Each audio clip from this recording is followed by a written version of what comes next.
Johnson, and this is Focus on Liberia. Hit it! From Cape Mount to Cape Palmas, Mount Nimba to Atlantic Ocean, Obomi Hills to Pocondre, to educate, elevate, and promote. Yeah, focus on Liberia, for Liberia, Liberia, for Liberia, yeah. From Monday to Sunday, from Monday to Sunday, it's focus on Liberia.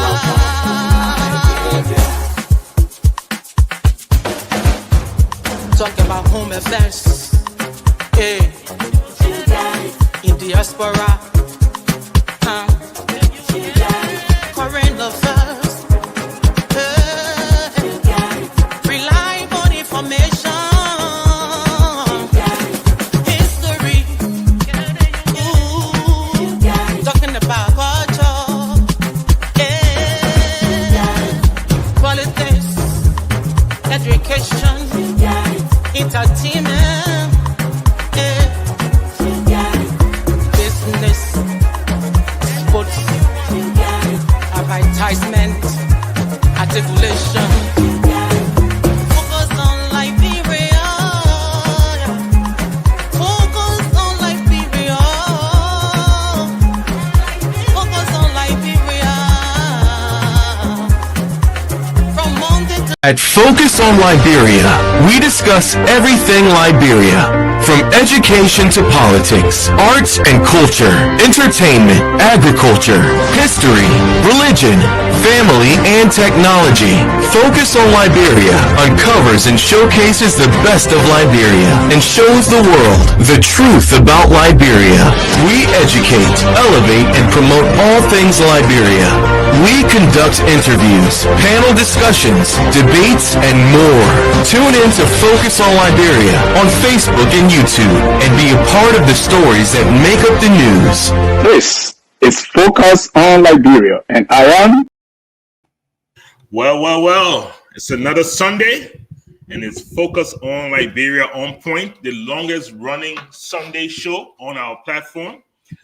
Welcome, everybody. Please share the show. It's great to be with you again on another Sunday. I'm out here in Minnesota. It's a chilly Sunday in Minnesota.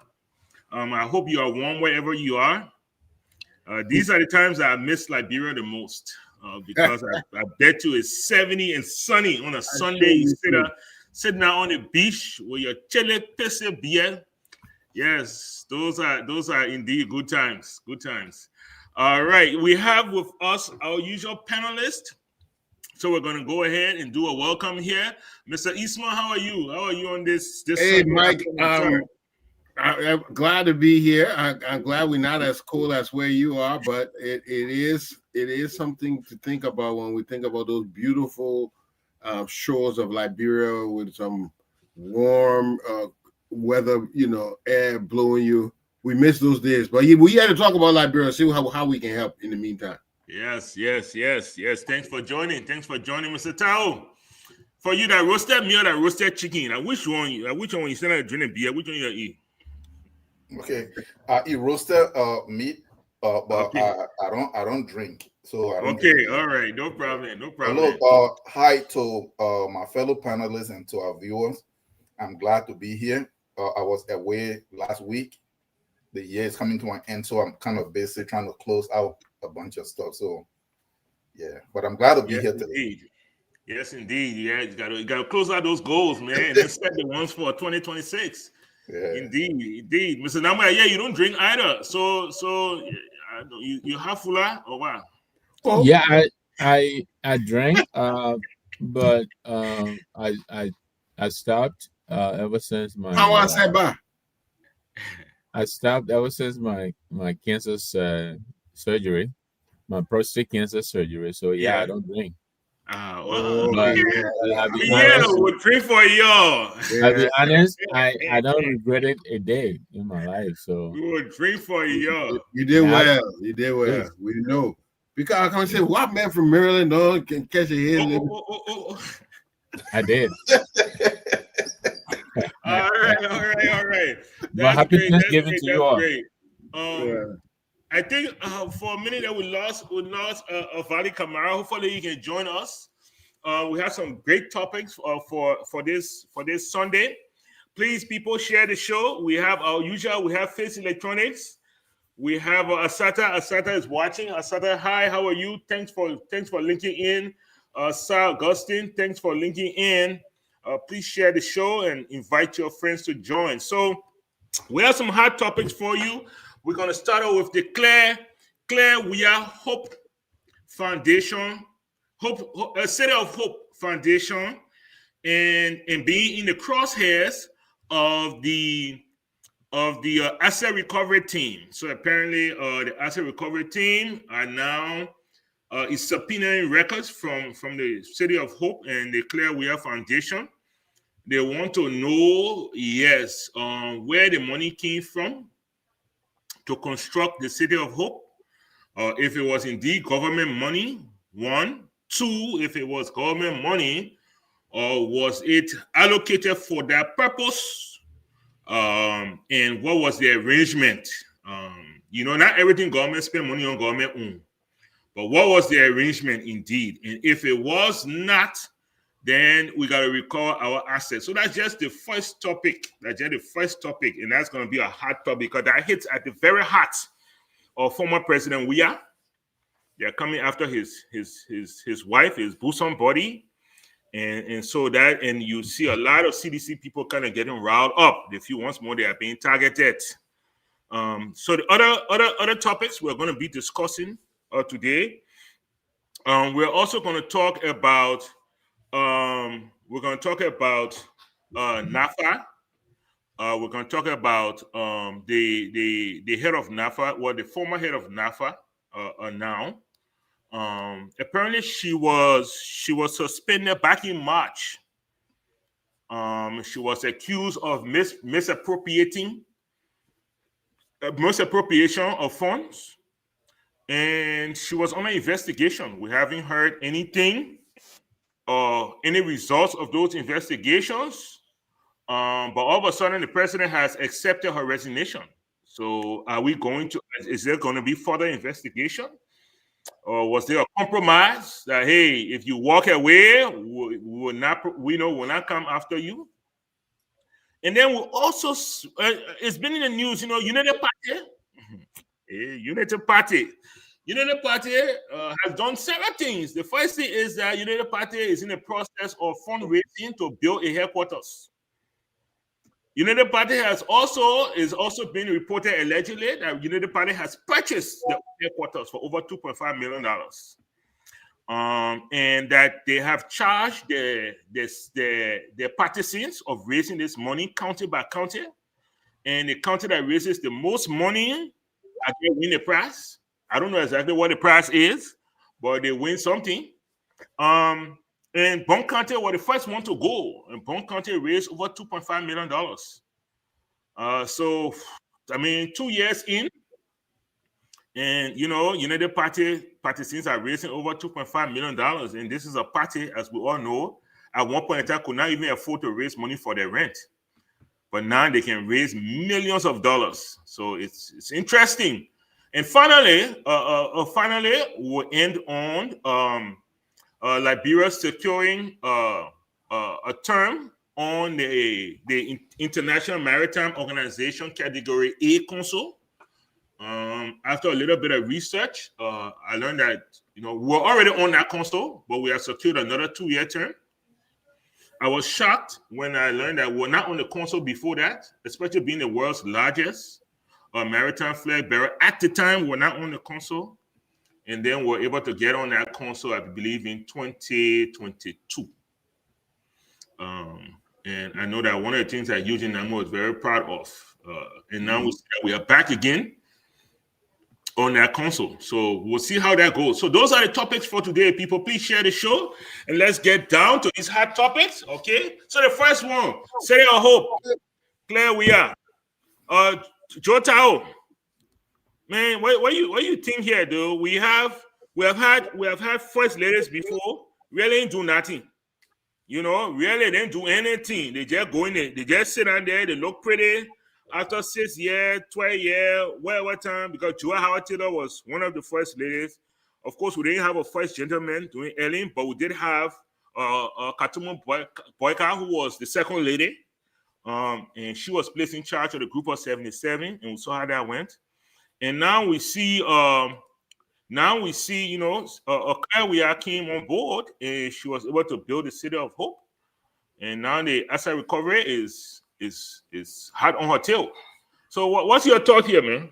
Do you think this is what should be happening? Do you think so you know, I spoke about this before, like about almost a year ago when I first came on the show. Yeah. Nowhere in the world will you see a first lady that is receiving state money, then start to take on projects using state publicity and everything else, and then claim that it is her personal stuff. No, you put everything that is personal in that light on hold, because you are serving. In the first place, there were crime committed, because there is nowhere where a first lady have an office and where money is supposed to be disbursed to them. There were millions of dollars handed over to her. And I still remember listening to some of the stuff that she was doing, this stuff that was her first lady role, and it was a position trying to feed homeless people, and this was going to be one of those things. It was in the 11th hour when they saw that they were losing, or after they lost the election, then she claimed that there was no state money involved in that development, that she had investors from California and other places, and they started to do all kinds of stuff. So yes, it needs to be audited. They need what do you think should happen? Huh? What if she used state money? What do you think should happen? Oh, if she used state money, then it belonged to the state. What if some of the money was state money and some of the money was investor money? It belonged to the state. She's not supposed to do that. No, but yeah, I understand what you're saying. But where the country, the money? It is seized with Labra owe nothing to any investor that she tried to do anything with. That would be between her and her investors. Okay. So this is how I see it. But the reason that I don't even think this, even the president Weah himself, Weah was over there all those times. He had those, it was like, I think almost 20 acres in that area, because I went to that place opposite seminary for him to buy land there, and I found out that land was his. That land been sitting over there for over 20 years. Okay. And then he became president, and within 6 months, he built all those stuff. So in a serious country, no president would be dumb enough or brave enough or government official to even try something like that. So those things actually supposed to be investigated. Yeah. So the people who, because you see, we all come here and we say that we want the country to run and for it to run well. Yes. But when there is something that's supposed to be taken care of or handled in a way where the country run well, there is this stuff that, oh, they're hunting this person and the witch hunting this other person. Yeah. So if they can prove that the money came from state coffers, it doesn't matter whether that's your political leader or that's your dad or that's your mom or whoever. In a serious country, they will take those things and they'll be for the state. Okay. So and to rest, they will say, okay, you know, look, I know that all these things are just charade. I don't think they're really going to go anywhere. But as we say here, they're doing the same thing in this government. So because they don't want for them to be investigated tomorrow, I doubt it that they will really make any kind of real inroad. These things are just political stunt, at least. That is what I think. Right? Okay. Well, let's just say that was the case, and they were witch hunt, or they decided that they're going to investigate the past government. Okay, let them investigate them. When the next government come there, guess what? Investigate other people and deal with them. What that does is that then people start being careful. Yeah. Like, hey, if I try something, the next guy come there, they're going to investigate, they're going to take stuff, I'm going to go to jail, something is going to happen to me. Okay. So wherever they start, I don't think it's a problem. Okay, sounds good. It's fair enough. It's fair enough. Mr. Eastman. Yeah.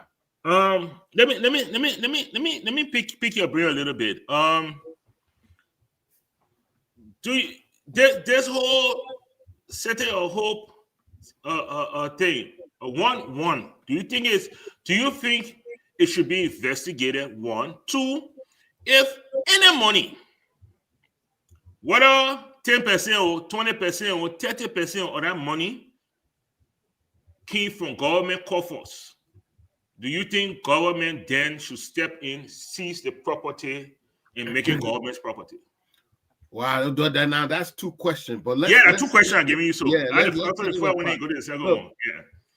If any public funds were used, government resources, labor, or state power, even indirectly, then the project cannot be considered personal. Okay. It has to be all this is true under Liberia's public financial management law, the code of conduct for public officials, the standard international public sector ethic principles, and the anti-corruption and conflict of interest norms. So it borders with a lot of ethical issues all around. Okay. So if they suspect that public funds were used, all right, then what has to happen? We definitely need to have an audit. Yeah, okay. Well, I mean, you can audit somebody, you can audit private person, but you can definitely ask, you can subpoena the records, right? Yes. You can subpoena the records, and Clear Hope or Clear Foundation as a non-profit should be auditing themselves, right? Yeah. So you can subpoena those records and you can investigate them, right? And if you find funds were dubiously brought in from the government coffers, which should be kind of easy to find, right? Really easy to find. Records. You do the connection between Ministry of Finance, Central Bank, and the Hope Foundation, right? Yes. Okay. All right. So there's 3 types of audit that we need to do here. We need a financial audit, a procurement audit, and a property ownership audit. Because how was that's the next level going. Yeah. Yes. How was that property acquired? You know, if they use government, there's something we know as where the state can take your property. What's that called? Confiscate. Oh, you're talking about the domain? Eminent domain. Eminent domain can be used, and just political. No, not just fraud, right? If you commit fraud, the government can seize the property. Yeah. So we now that it has become, I'm a little bit surprised that she herself is taking this route, because it was announced as a project for the public, for the people, and everybody took it to be one. For it now to be become a issue, whether it's I got a question for you. I got a question for you before I move on to the next question. I got a question for you. For it to be now, what if the government look into it? The government say we were able to determine that you spend $100,000 of the Liberian poor money, and she said yes, a check for $100,000. Should the government accept the check and leave her alone? Simple, yeah. I mean, now you have been made whole.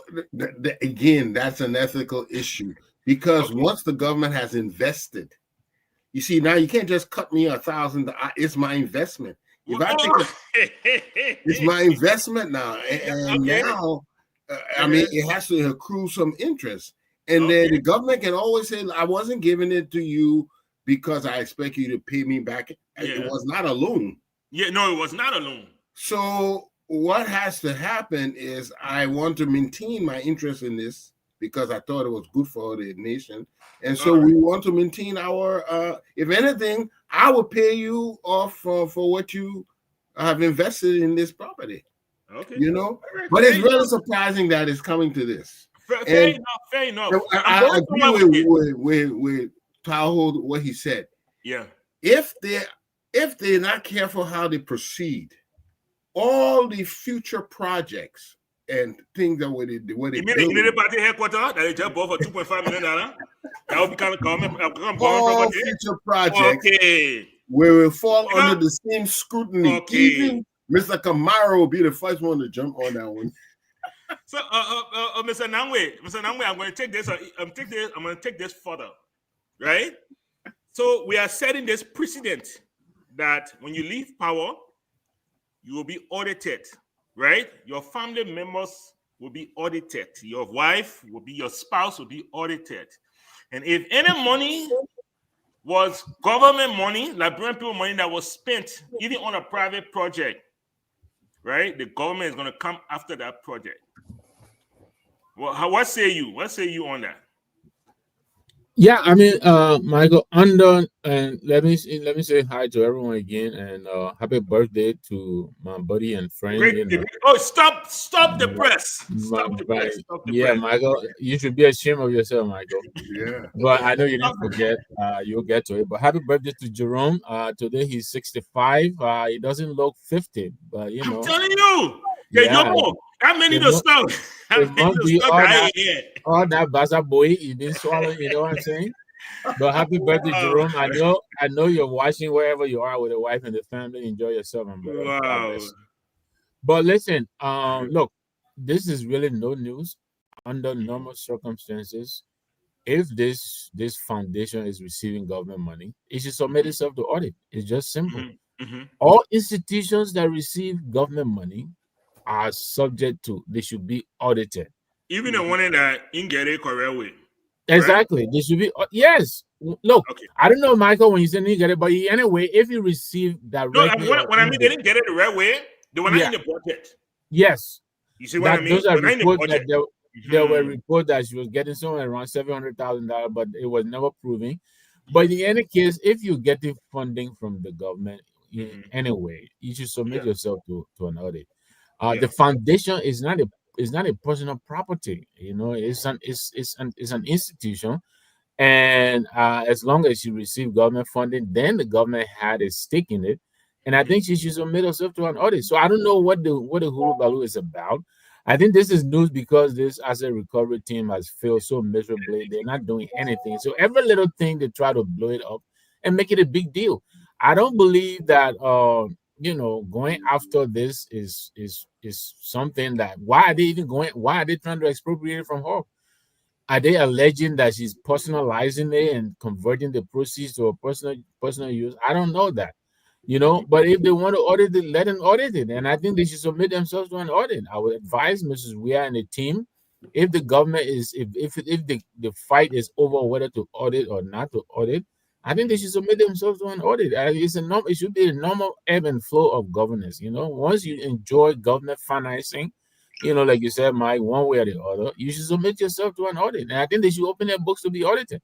But about taking the foundation from them, I think that's petty. If this government is trying to do that, if they have not proven any malfeasance against this foundation and the former first lady, why are they trying to take it from her? It doesn't make sense. Look. Her husband served this country. I don't care how he served this country. He was president for 6 years. Yep. They're entitled to a certain kind of deference. So if she's running this foundation, if they think there's a problem, let them advise her and see how they can, correct the problem. Let me ask you a question. Do you think I've heard some people say, look, the woman, they're not even a Liberian woman. The woman could have taking whatever resources that she was able to garner, go to Jamaica and do what she did, but she did it for the Liberian people, for the Liberian young girls and the Liberian young children. Should that serve as some? And she's still running it though, even though her husband is no longer president, right? Yeah, she's still raising money and she's still running it, and it's still running. It's still taking care of orphans. It's still educating young girls. Should that serve as some sort of positivity in her regard, or should the Yes. government just be like, nope, we're coming and we're coming full force? Yeah, Michael, if she's doing good for the country, as you indicated, if she's rendering service, you understand me? Mhm. Yeah, I think they should let her, like I said, if there are concerns, I think they should be addressed. But I think she's doing a lot of good from all we're hearing. Like you're saying, there's still, they're rendering service to a lot of our young people. They're benefiting from this foundation. And if she's doing that, I think she should be lauded for that.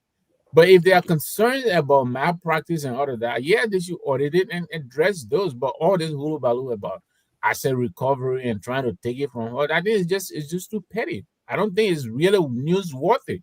Let me be honest. One final question for you. If Claire Weir's City of Hope is in play, right? Do you think the private residence of former presidents should be in play? The private resident, no. Okay. If the I'm former just asking, president you know, I mean, is we've seen President Boyka. Have you seen the house lately? I've heard news about how much it has expanded. I don't know. Okay. I haven't seen it. When I visited, there's a huge compound that we were also into. You could see that some new things had been done to that compound. Of course, they had to make space to accommodate, the increased security and all of that. So the security have that. But we went in the inner sanctum and you can see when these kind of buildings are expanded, right? You can see where it began from. There is always the little core, and then there are other little extensions all around it. So the way he received us, obviously, that must have been his living room, which they have now converted to a little study. That's where we met him. You could see we had to go through, various little structures here. Some of them, you could tell that it had just been added. It was not there before. Okay. But that is a personal residence. I don't know about taking it from him because he's getting paid. I think that the structure that I saw, I think his pay can cover that kind of thing. But when we want to talk about what is going in FOIA, that is a different story entirely. Okay, thank you so much, Chief. Thank you so much. There he is. There he is. Yeah, well, young boy, yeah. I don't know whether in the Gamer family boardroom or where he is. I know. But right now, I enjoy them and we'll get compliments. So, the on point crew and the entire Focus on Liberia family would like to wish the opinionated Jerome Galen a happy 65th birthday. Thank you so much, Jerome, for all that you do, your dedication to this network, and for hosting this show, for the years that you have hosted it, and for the fire that you have brought to it. I want to tell you thank you, wishing you well, wishing you many, many happy returns and long life to see CDC return. Oh no, you're not with CDC anymore, forget it. to bring on CMC. But happy birthday, Jerome. Happy birthday, wherever you are. I know you. The people trying to carry you off at lunch and you get your phone and you spying on. I know already.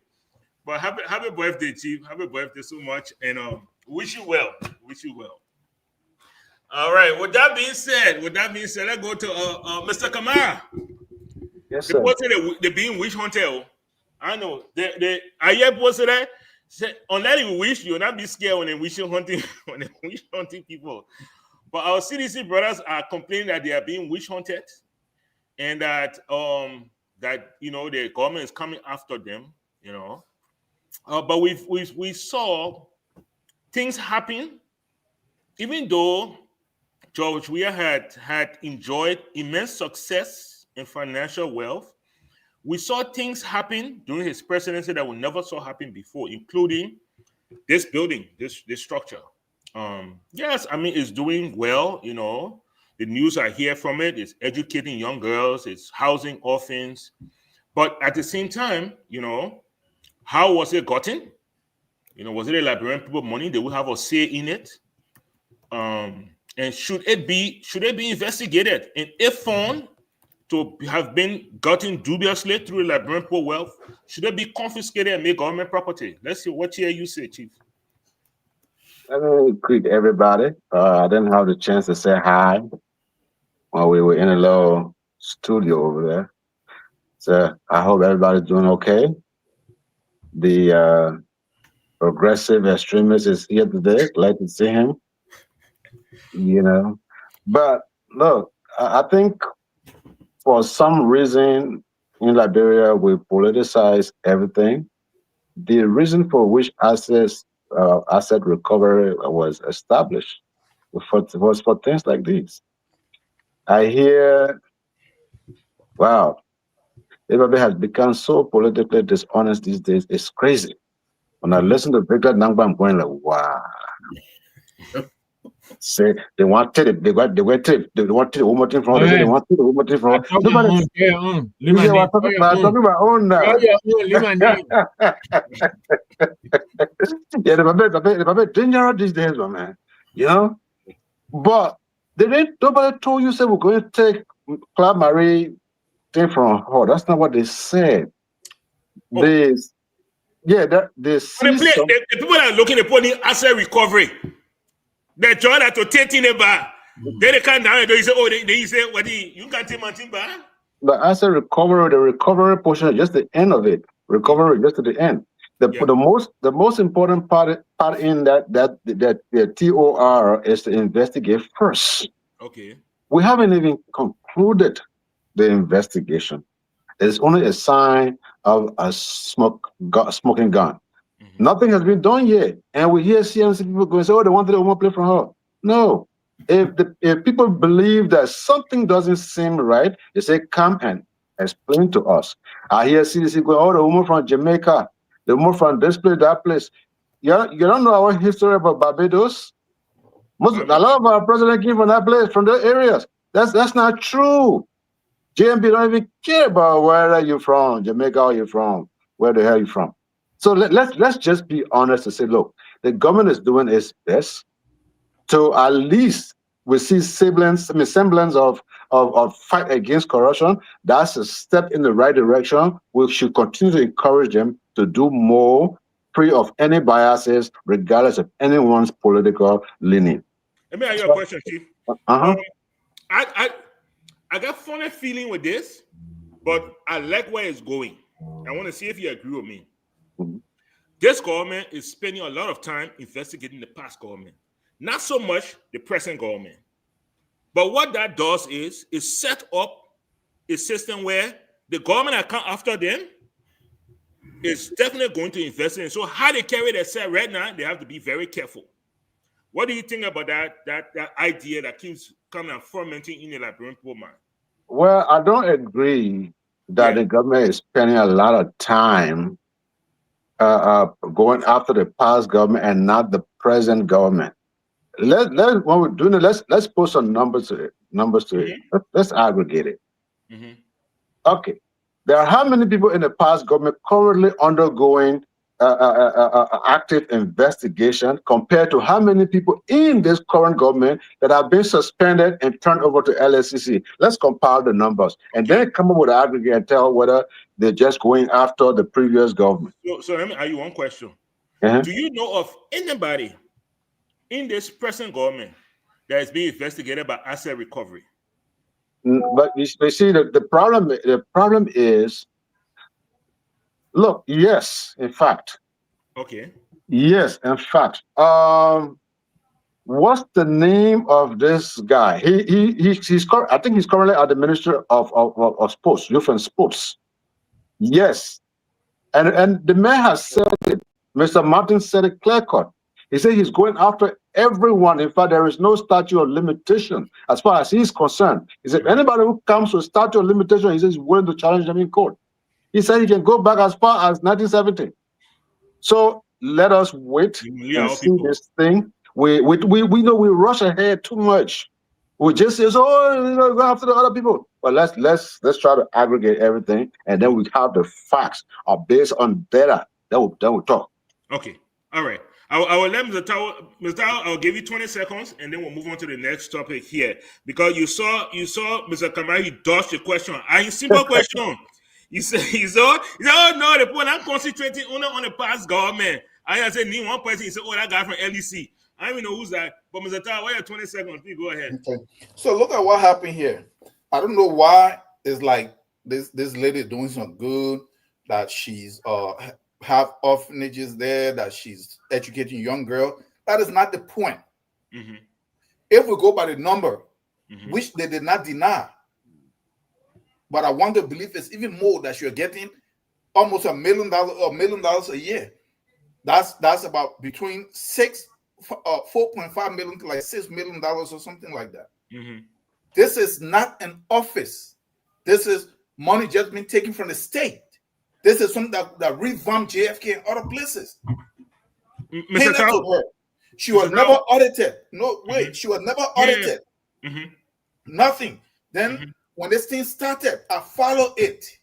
That this was the office of the first lady. She was doing this stuff. She started first in Montserrat, then she wanted to be Piano. This was a first lady project that the state was funding. When everybody complained that there was no office of the first lady, she should not receive money. Mm-hmm. And then they started that area. I have land in that area. I went to that place. When they were doing that stuff, it was all under the state first lady. Do you think we should establish? Do you think we should establish office of the first lady? No. There was actually a bill that was introduced last week, into the House. Okay, by Prince Toll, District 8. You know, a bill to establish an office of the first lady. Do you think that should be done, or do you think? No, it shouldn't be. We need to even reduce some of the offices. We shouldn't be establishing something that. So when I was hearing that, no, they shouldn't take it from her. No, if they investigate and they find, first she need to be audited. What did she do with $5 million or $6 million in 6 years?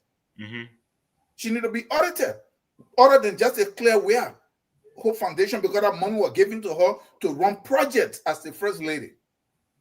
So the lady herself need to be audited, and then her foundation. You see, this is how it's supposed to run. So let me ask you a question. Let me ask you a question, because Nathaniel McGill, I want us to move on. But I just want to introduce this into the conversation. Nathaniel McGill on a sister a platform stated that the money that was allocated for quote unquote her office was not spent by her. When he tried to explain that, for example, if the first lady got to travel, right, she will send the information, and then the Ministry of Presidential Affairs will facilitate that travel. That means they will use that money to pay for her travel, for her lodging, for her this, for her that. That's what the money was spent. Do you think we should even be doing that? Do you think any money should be spent on the first lady? And you said Nathaniel McGill? Nathaniel McGill, the former Minister of State for Presidential Affairs. A guy that should even be in jail. The former Minister of State and Senator for Maggie. Yeah, the ringleader of the WIA criminal gang. Oh, shoot. One of them, he is here to explain something in a serious country. He should actually be locked up. So look, it doesn't matter whether this stuff, whether it's witch hunting or not. Okay. WIA should have done his own witch hunting on Ellen. He decided you're not going to do it. Let somebody do it on him. The point here is that if there is proof that any public funds were used over there, then those stuff should be seized by the state. Do you think they should be asked to pay it back, or they should just seize it? Oh, it should be seized, and she should be arrested, and whatever the law says. You see, if she needs to be sentenced to jail, it need to happen. No. Okay. But you see, we want the country to get fixed. But these are the steps. Now, to just close on this real quick, my brother Nambo said that no, they shouldn't take the stuff. No, we thought Nambo won't talk. But the same kind of stuff that happened that led to the Clearware debacle now is happening in Lofa.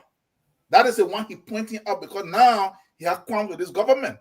But it is on the same guy. So tomorrow, the next thing you hear, Boakadon will say, oh, they own that one. There was no state money in it. This is how this one started. Okay. Fair enough, Mr. Tao. So, sorry, people, we got to move on. I have a lot more questions, but we have to move on. We have 3 other hot topics here to go through, and so I want us to get through all of them. All right. So, next thing, Emma Glasgow, who was the head of fisheries. Mike, I'm struggling to locate us on Facebook. Are we? Yeah, that's the thing. I know what you're struggling with. I had to share it through YouTube. Okay, that's what I did too. Okay, all right, go ahead, man. Okay. What happened to your Facebook? No, it depends on which one of those feeds you choose. But we'll talk about it later. Okay, yeah, we'll talk about it later. Because I believe I chose both of them, both of the feeds. Yeah, so yeah, we'll talk later. All right. Okay, yeah, we'll definitely do that. So Emma Glasgow was suspended back in March, and she was replaced. She wasn't on this. There's any kind of suspension, right? They get one suspension where they will suspend you, and then they will let your deputy be in charge. Yeah. Then they get another kind of suspension where they will suspend you, and they will bring somebody from OSA and say, go replace her. That was the suspension she was under. She was suspended and then she was replaced. And now, 9 months later, she was also being investigated. Let me put that in there. She was suspended for misappropriating funds, and she was being investigated. 9 months later, she offers her resignation, and the president accepts. Is this compromise, or is this accountability? Mr. Kamara, I will let you go, and then I'll go to my other panelists, and then I will give you a 30-second opportunity to rebut whatever is said. Okay? Go ahead. Over the years, bring the spin. Let hear it. though I haven't been in huge executive positions, but I've been in quite a few administrative areas. And over the years, I have learned that every leader comes with their own style. As long as it's done within the confines of the policies, that leader is good to go. The outcome and the result is what corporate cares about. Okay. Now, some people fire you instantly. Some people give you the pregnant rat technique. You bite and the blow while you feel fine in the meantime, but you know you're going. From the beginning of his administration, he made it clear. As long as you find yourself in a situation where you're suspended, there is absolutely no guarantee that you're coming back. You are aware of that. I think every one of us here are fully aware of that. So if I'm anyone, like I told my uncle when they're suspending him, I said, just start finding something else to do. That's the way Burger rolls. Why can't you fire the person? That's how you roll. Suspend with the judgment 18. What kind of thing is that? That's how he rolls. See, the papa is so busy, he got so many other things to do. So why are you looking at your file? You sit there and wait, but he's not going to focus on you. That's why you always tell people, do not put yourself in a bad situation where I have to suspend you, because I will not stop what was already on my docket moving forward to focus on you. I'm going to go to the end of what I started before I come back to you. And that process might take the entire 6 years. So that's his style. And by the way, you were talking about somebody in this government being investigated.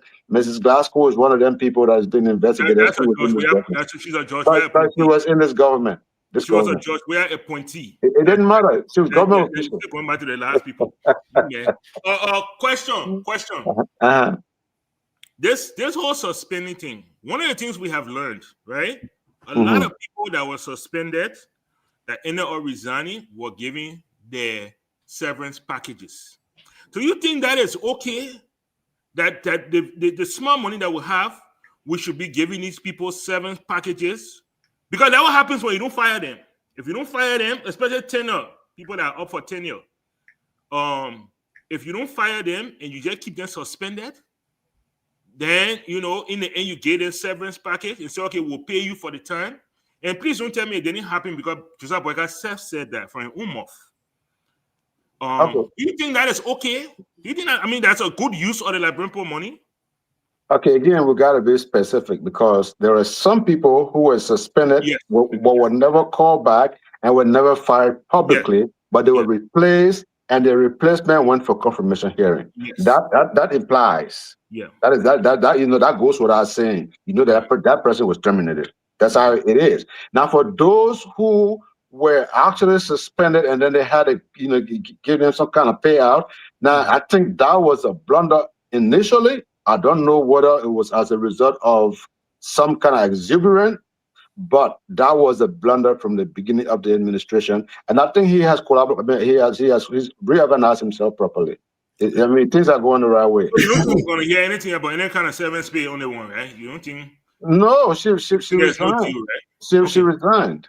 No, I mean, but people do it all the time. Sometimes resignation and negotiation, right? You say, look, I've been here suspending, I just hanging here. You can't confirm the new person. Just give me something to go away. Let me explain that. Let me explain that about 10 seconds.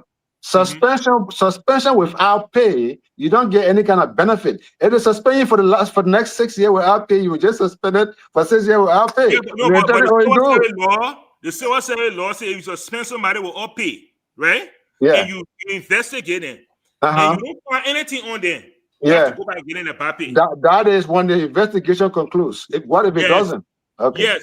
But if the investigation does not conclude, you have to go back and pay them. You can only nobody investigation is still open. It's still open.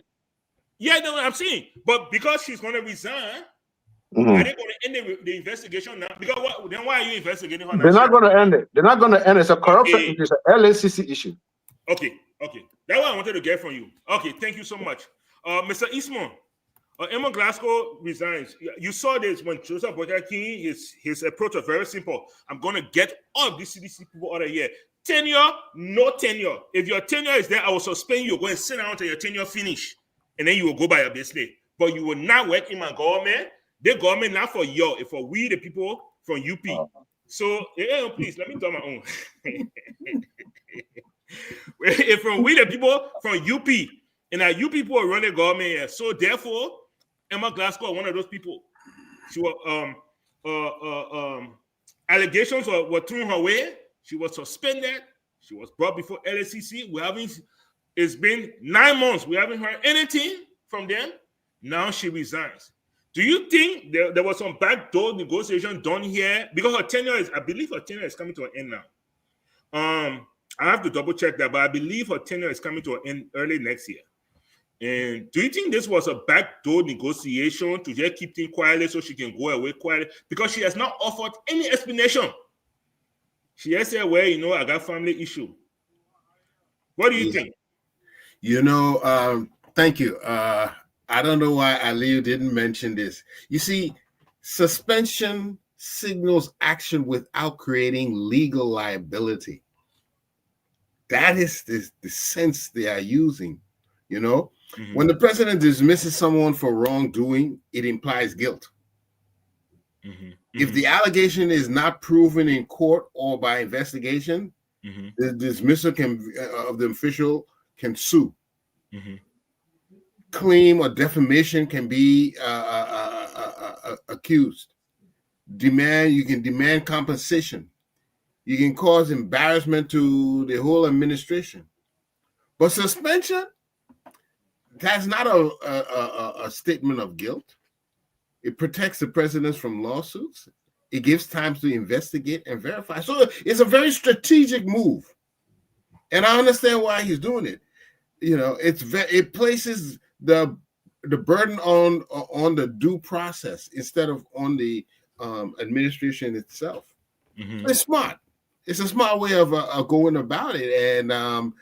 And to add to that, we should realize that Liberia has been shown that when the next administration comes in, there are going to be replacements, especially for those positions, that everybody eye on. You have to reward your loyal people. You have to make sure that your base is appeased. So we should expect that it will replace several of those. Even you have seen that they even gone to tenure positions. Yes. Okay. Now we saw what happened with the bank, Central Bank of Liberia. Yeah. I think he did get some kind of He did. Yeah. We saw what happened to LTA. I don't believe he got in the package. So it's a strategy. it's just easier, Michael. It's just suspend them indefinitely, and you don't have to deal with the guilt. It's just smart. Okay. All right. Okay. We'll see whether the public got any questions. Mr. Tao. Mr. Tao, Emma Glasgow has been allowed to resign. Her resignation has been accepted by the president. What's your gut feeling telling you here? Do you think this is what should I say? Do you think this is just negotiation that's happening, or do you think that even after she resigns, they're still going to go after her and she's still going to be held accountable? What do you think here? Okay. So first, I really don't know much about this lady. Let me ask a question. She was like a carryover from the Weah administration? Yes. Yes. Okay. So I think she was. I think she is the first. She is the first director, if I'm not mistaken, right? DG, yeah. Yeah. Mm-hmm. Okay. And then one more question before the fishery stuff that is set up in its present form. Has it always been in Liberia, or was it set up during the Ellen time? Well, I think that's a good question. We can research that, but it's recent. I believe she's the first person. It started doing Ellen time. They formed, because it's something. The whole thing is done by law. You know, it was legislative. I believe it started doing Ellen time, but I believe it was doing George Weah that everything came to fruition. So this is what I would say here, that whether she was found to mismanage public funds, then she was suspended. And if she is resigning, then I want to believe, and this is not just in Liberia, it happened in many places. Sometimes some of the cases are in such a way that it is difficult to prosecute. Sometimes there's some behind the same deal that are cut, so the person then resign. But in Liberia's case, if I kind of saw some money, some amount being thrown around. If that is true, does she just walk away and then not touched? Because if she's suspended and there were accusations that such amount of money was used, misappropriated or embezzled, then what become? Because this is in corruption we're talking about. Because if people can just get suspended and then they are forced or a deal is cut for them to resign, what's going to stop me? I can come in the maritime, steal $20 million, do some kind of deal, and then I walk away. And so if this is the direction in which it's going, it has to stop. But this is why I asked those two questions, especially when it was established.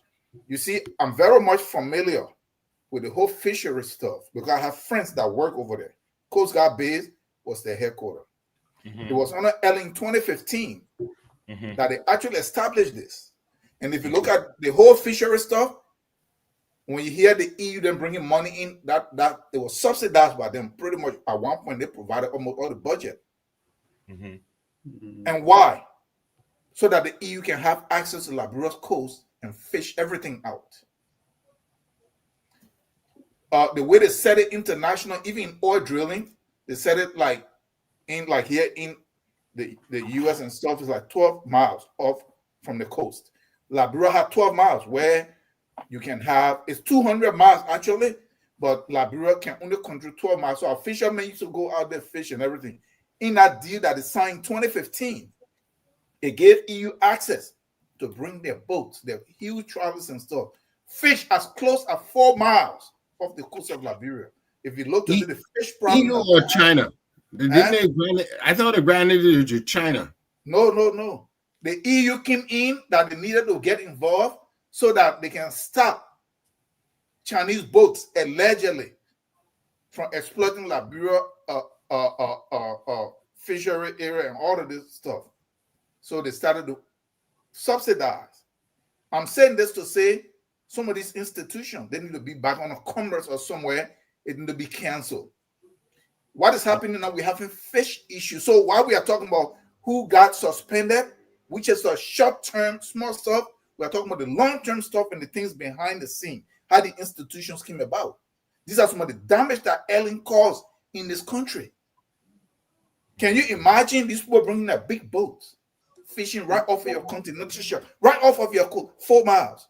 They come and they drop their trolley. Nobody checked to see what they're catching, and they clean everything out. Right now, there is fish crisis in Liberia. Yeah. Fishermen go out now. They barely can catch much. Let me just add, the National Fisheries and Aquaculture Authority was established October 9, 2017. Okay, 2017. Yes. Okay. Yeah. But so the whole legal process started before earlier. 2015. That is when they actually got into the agreement and the framework. Mm-hmm. Okay. All right. So these are some of the stuff. So when we discuss these things, I don't want us to just jump at each other's throat on what we are doing to each other, what that's important.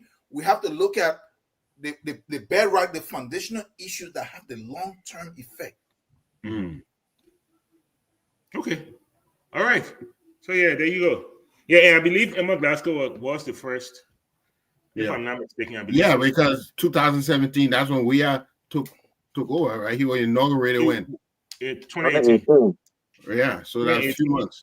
And then for a while she wasn't there, and then they brought her on. I remember that. Yeah. Okay. So there you go, people. There you go. Who am I missing? Who has not appearing on this? May I tell you? I'm going to talk. Huh? Ali was the first. I haven't talked yet. I'm going to talk. Ali already spoke. You need to sit down. Ali once again. I know, right? You know, I think so. Go ahead, Ali. No. Go ahead, Mr. No. Wait. I was gonna say, sometimes I get a drift, Mr. Tao's drift. But it just sometimes it is totally absent of any realism. You have to bring in people who have the money to help you with some of these things. Look, during President Weah time, there was a time he was bringing over 300 Senegalese vessels, only because we don't have the resources. So when you bring the Europeans to help you catch your fish and you sell it and you bring revenue, what is wrong with that? Where is your capital to get to the Liberian board to help develop anything, Tao? Okay. You tell me, how much money do you have to invest in Liberia? Okay. No, we're not going to answer that question. No, let me answer Let me say this. Let me just end my conversation. We're not going to answer that question. Emma Glasgow. Make your point, Mr. Nangwe. And then thank you. Then Emma Glasgow, she did a lot of good for the fisheries.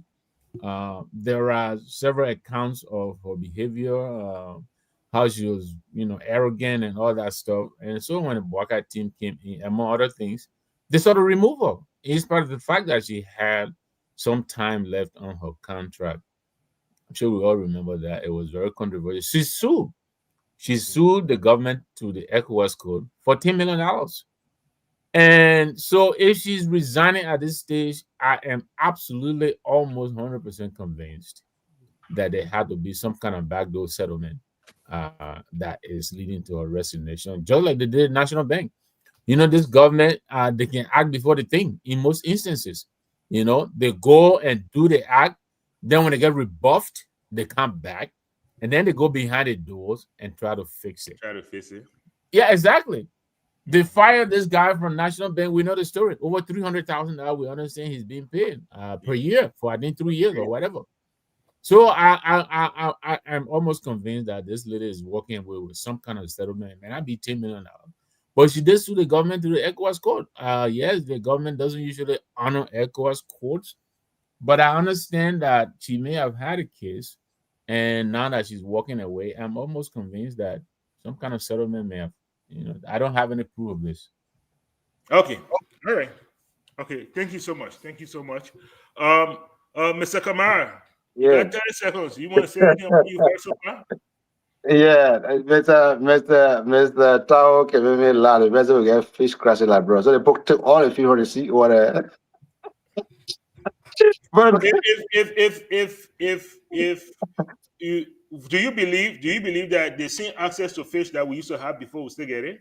Let me tell you what happened here. The ocean does not run out of fish.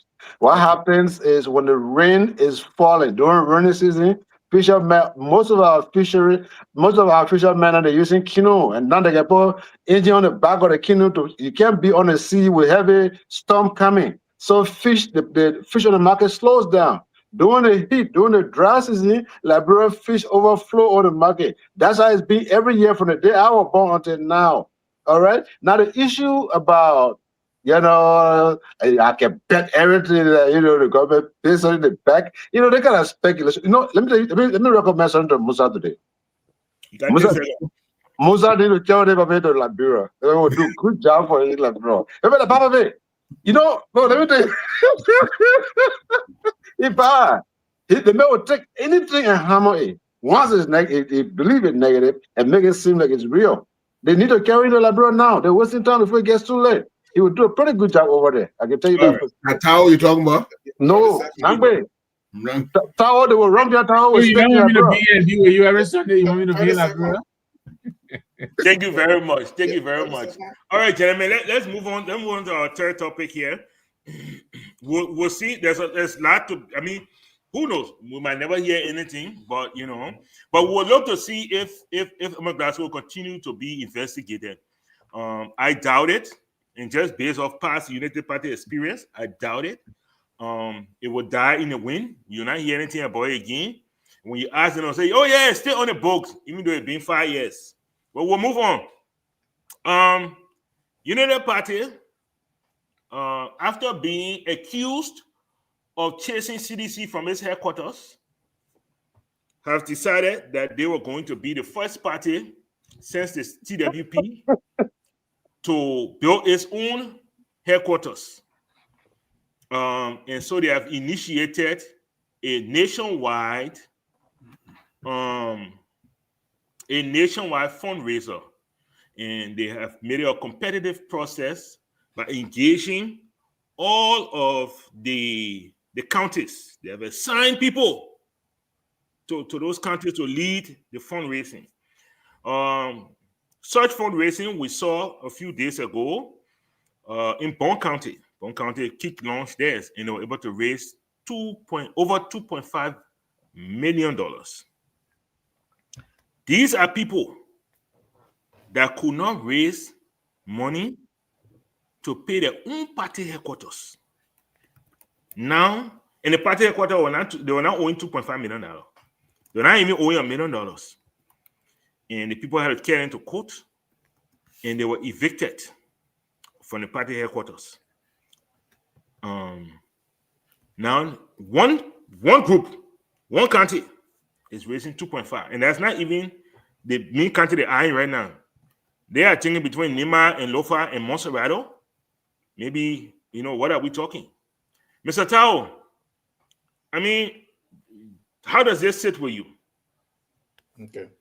So first, before I go to that, in as much as Mr. Nangwe and we disagree on some things, but what did he say that was wrong that that Kamara is saying, or Valley is saying, bringing Musa Bill? He's saying exactly what it is. If this lady was accused, and then investigation is going on, looking at how things have gone previously, that yes, that he's saying that he don't have proof, but based on as an educated man hypothesizing, he said yes, he want to believe that sometimes the backdoor deal been cut, and we see it happen, and the proof of that.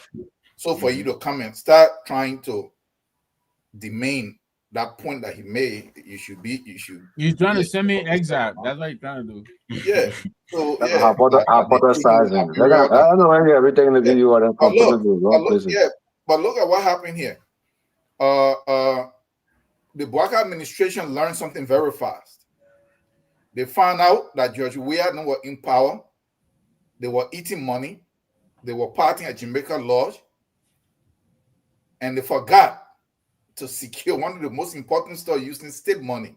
So now, once they came out of power, they didn't have access to that coffer anymore, even though they stole a lot of money. But once everybody took their money to wherever they took it, nobody was willing now to bring money. So the Bouaka administration learned something very fast. Now, while we are in power, we need to use state money. The political party cannot be in power, have access to state money, and they claim that in that time that they're building a headquarters and out of a certain in Bond County where people can't even raise even $5. Thank you.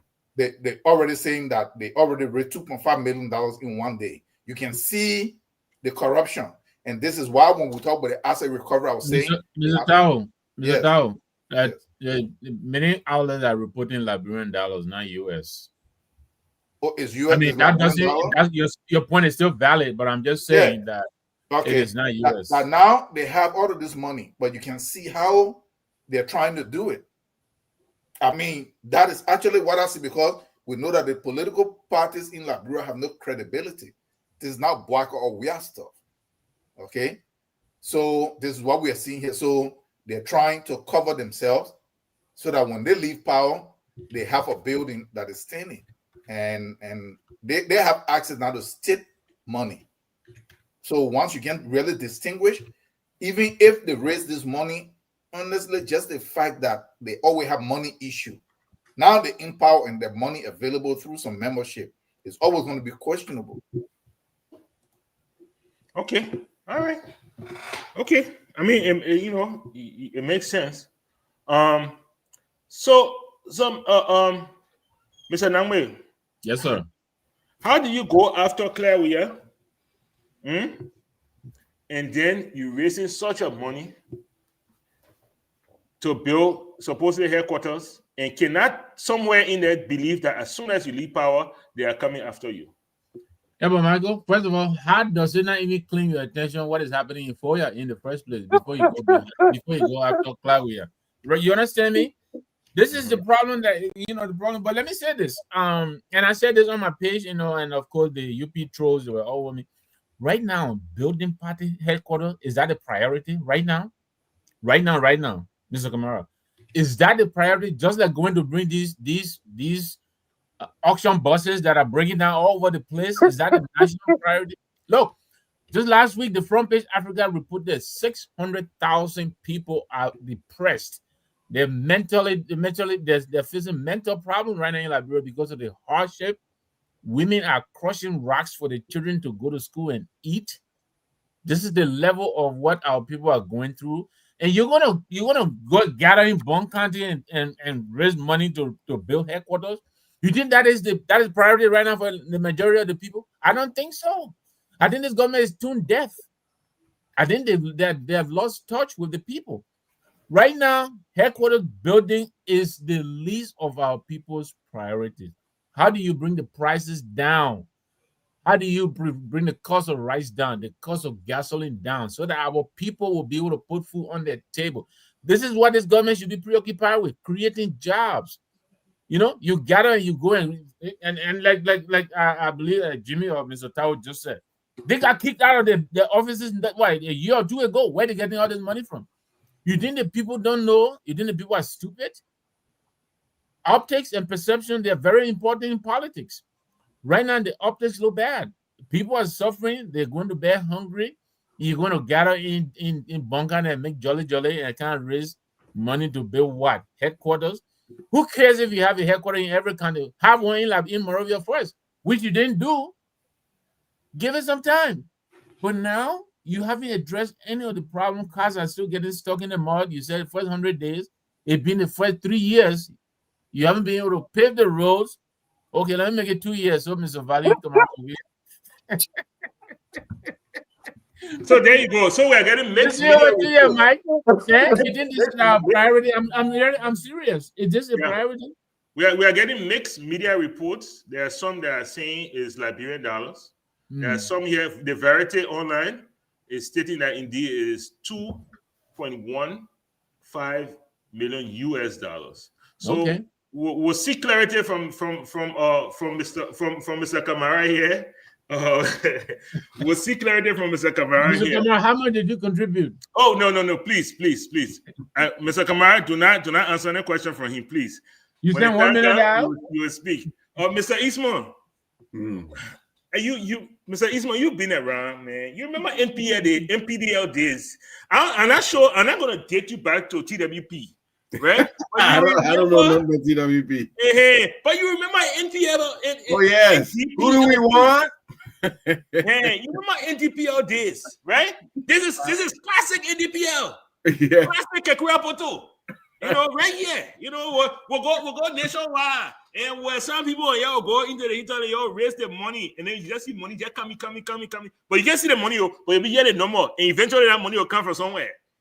What's your take here, man? I mean, how can you be fighting corruption and then you doing the other one again? Everybody's citing something that is blaring.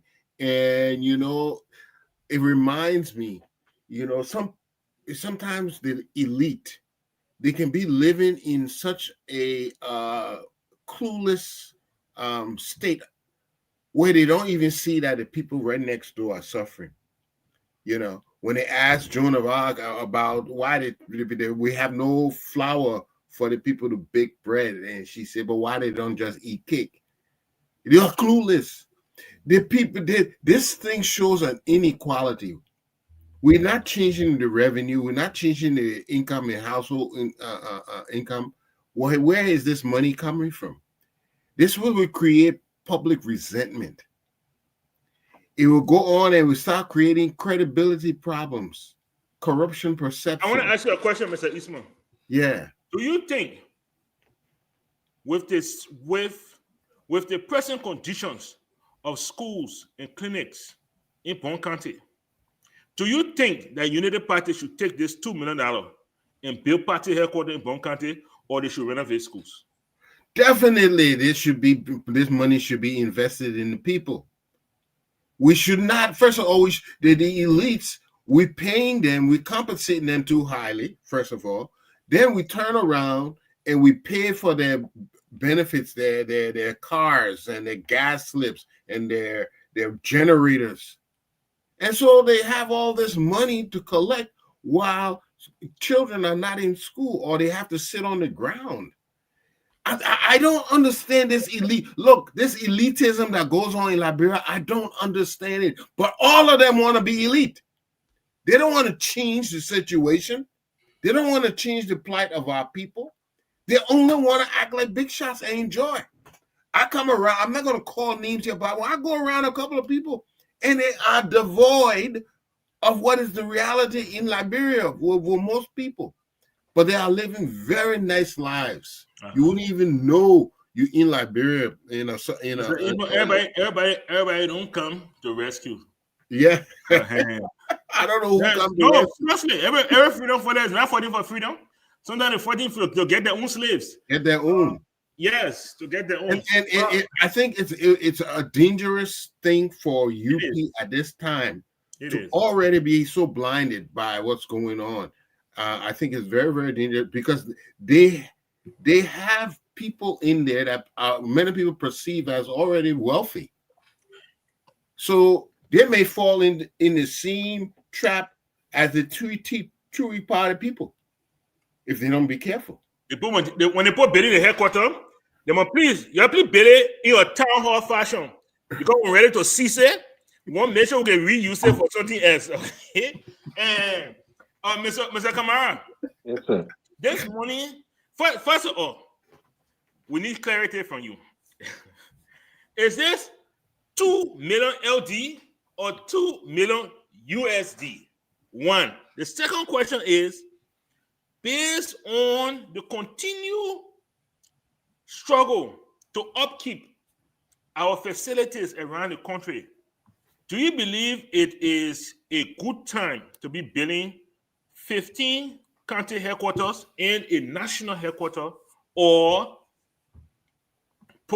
raising money to put, some people get money now, raising money to help with upkeeping of infrastructure around the country? What's your thought? For full disclaimer, I am not of the Unity Party. When you say I am not a member of the Unity with the Unity Party. Yeah, I'm coming. All these conspiracy theories you're putting around here, we'll clarify them. Okay? All right. Yeah. So I don't have the authority to actually give you what the cashier of Unity Party should have given you or what their financial secretary was giving you. But it is a public knowledge that the money collected in Banga was Liberian dollar. Okay. Now, what we're mistaking here is we're combining the Unity Party to the GOL, the government of Liberia. They are two different things. Okay. Another place we're having ourselves confused is, oh, how come they didn't have money then, but they got money now? But but this is common sense. Then, especially between 2020 to 2023, Unity Party were basically running out of Joseph Boakai pocket for the most part. In fact, the first huge amount that was paid for that property, over $200,000, was paid by him. So it was almost an individual thing. But mind you now, Unity Party officials have money now. They're making money. Some of them how are they making money? I'm coming. But the public service alone, there are over 400 employees. Just public service. All right. So some of these guys are making up to $17,000 a month. You have it on paper. You have it by law. They're getting paid those money. We're talking nearly 2 years. So they have the money. Not only that, they have concession abilities now. Well, again, that's Kuku Jumuku. But what I would tell you is this. Mr. Nangwe comes out here. Kuku Jumuku. The scheme that Moi is doing and Nukwe out of that Kuku Jumuku. That's your CNC thing. But what I would say to the Liberian people, I would just put small things to them so that they can look at what Mr. Nangwe has said here and what the reality is. The people living in Liberia now, who people are speaking for, that they're hungry, 600,000. According to you, I don't know how the people did their mental study on the people when they carry them. Okay. You just a part of it these days. I'm telling you, 600,000 people have mental problems.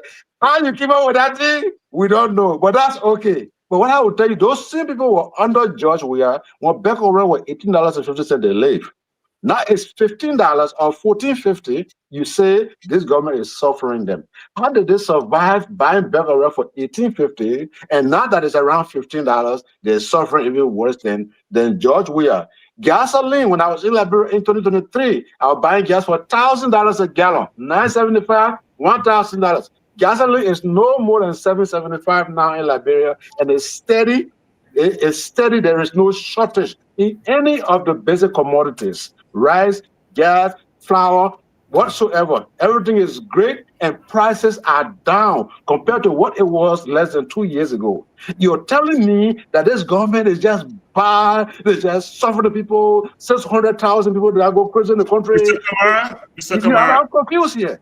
Mr. Kamara. Yeah. Based on the challenges of our institutions around the country, do you think Unity Party, the party that you do not associate with, do you think that party or any political party should be building 15 headquarters around the country? But who am I? I saw what the man name, Mr. The man say he's buying 26 yellow machine. Why not take that 26 yellow machine money and go give it to some schools? But we're doing that already. We're doing that already. That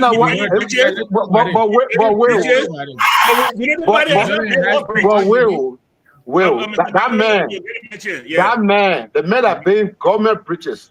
Yeah. Who? Wait a minute. Wait a minute. But wait, let me my point now. This man who taking a personal money to build government bridges, knowing he knows his son knows, his daughter knows, his wife knows. He's not going to win the election. That kind of man, you think will use it as an example? Now what they wanted to do to come in will go spend days. The coming say sit down there. I went to school to learn finance. I get Sonny here.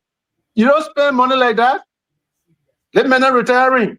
Then they go there and go get a share. But you don't spend money like that. You spend money understanding, or more than 50% chance that you get something back on your money. You get your money back and get something on it. But the JB going around, I'll buy 25 yellow machine. You can buy 25 yellow machine now. Public work can tell you can't use it. What are you gonna do?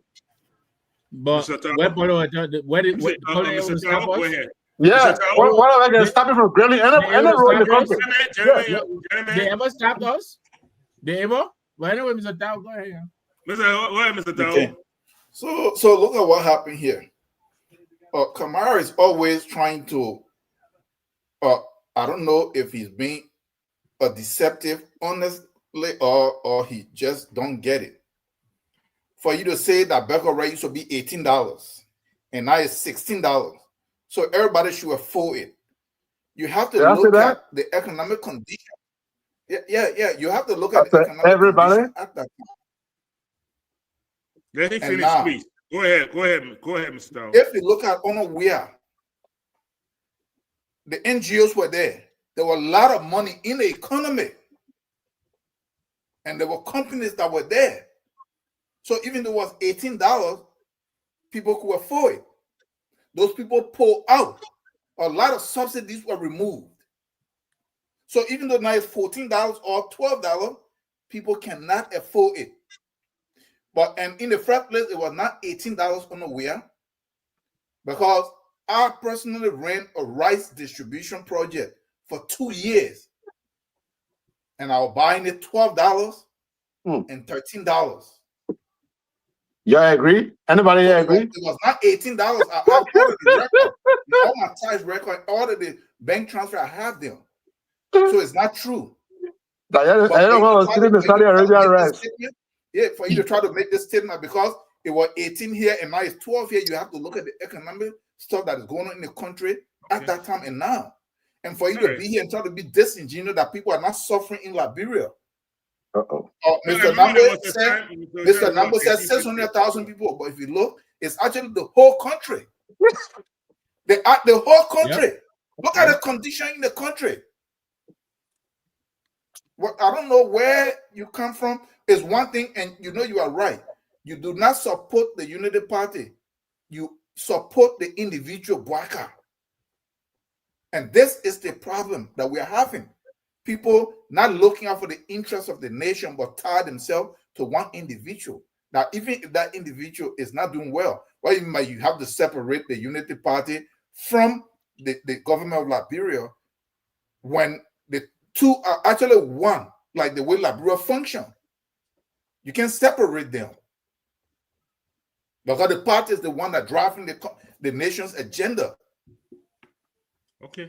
So please don't say that you separate them. Yeah, but let me, Mr. Padma, let me come in with some facts because we gotta be fact checking yet. In 2018, a 25 kg bag was reportedly $14. Yes. From 2018 to 2022 around, it was the same $14. In December 2022, government sources note the price of 25 bag was $17. Yep. Okay. As of 2023, reports indicate imported rice had decreased slightly, about 2% in monitored markets. In 2024, the national average price of 25 kg was LRD 3,710. Okay, which marked a 20% increase from 2023. In mid-2025, rice reportedly dropped in some markets. A 25 kg fell to 3,600. Yep. Okay. Where you get it out of that Google? No, wait, are you gonna we don't have Google no more, my man. Better run at 3,000 right there, like 3,600. Now what I'm telling you, I told my LD now. Yeah, but LD I'm talking about 3,000 LD at 1450. That's why I'm telling you the price. I just giving you the price, my man. Yeah, no, but your man tower say you're buying it $12. What about a percent? No, there was a time what about a 20% in George Weah, because we, if you guys remember, that they were even subsidizing the rest to keep it at 13 $13. Yes, I bought And rice. we condemn those. Okay, so you own $13, own $12, and Mr. What you call it, own 14. Okay, let's go ahead. Okay. I have Okay, ordered the record. I buying rice in bulk. Okay. So Let me get 30 seconds now. It was not $18. Let me get 30 seconds. I'll give you 15. Give me 15. Okay, no problem. Yeah. Look, let's be honest here. Let's speak the truth. Yeah. There were many times under the Weir administration that inflation had to skyrocket because of the shortages of commodities on the market. There were times we saw market women jumping over Freeport warehouse, couldn't even find the rice. Some people were, in fact, in Grand Junction County, people were buying rice between $10,000 to $15,000 at times under the Weir administration. Today, smoothie. The roads are moving straight there. People can go to Monrovia, buy their rice in consignments and move to those places. The prices are very competitive. So let me tell you, at no point did I say here that everybody will afford. In these United States, everybody cannot afford. Why would I say everybody will afford in Liberia? But the truth is that this government is doing its best to meet the needs of the people. Some people will stay cry, and some people must be willing to pull themselves by their bootstraps because it is part of the phenomenon of nature. Thank you so much. Thank you so much. Mike, If you had said that during campaign time, that like grandpa, you're going to pay on us. I didn't say that. That's not what I just said. It would have been okay, but you don't promise the people you will rescue them. Then you tell it. Then when you finally get it, you tell them you got to swing for yourself. That's not what I said. That's exactly my point.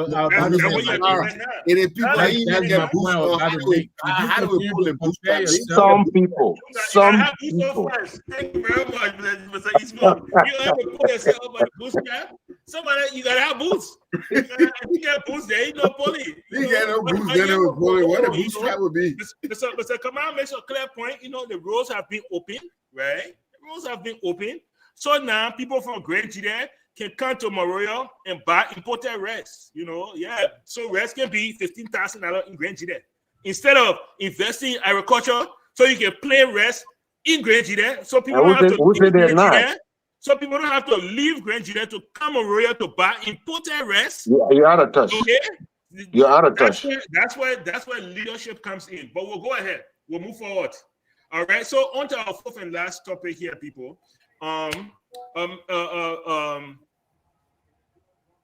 International Maritime Organization they have begun the process of selecting the consul, the maritime consul, for a 2-year period. And Liberia is among there are 11 people. There are 11 countries right now vying, but there are 10 seats. And Liberia is amongst those 11 countries that's vying for what's called Category A on the consul. The United Party continues to push that. They are once more re-establishing Liberia on the international footing. So, Mr. Kamara, this must give you a good feeling. Yes, and I think Liberia will win that slot. I think it's very important for Liberia. We're doing very well internationally. In fact, as you all know, the president will again just recognized, just like he was recognizing Togo a few months ago, as one of the most democratic people we ever have in Africa. He's a very fine man. What does that mean? But how? No, please. What does that mean? The most democratic. What does that mean? Please explain that other one to me. How is he? Has he overseen an election? But so again, election is just one aspect of democracy. Okay. All right. Okay. So since Mr. Booker became president, the freedom of speech has even skyrocketed even more. Nobody's being hunted. There have been no government officials executed because they wanted to become whistleblowers. Why you get calm down? When the last time they executed somebody? Go ahead. Nobody died on beaches, and two people died in car on Broad Street. Nobody saw them die, but they were boyfriend and girlfriend. Only auditors were being killed. We see LSCC free to do their job. They even indicting government officials, and the president is taking action. We leave the rest of the judiciary.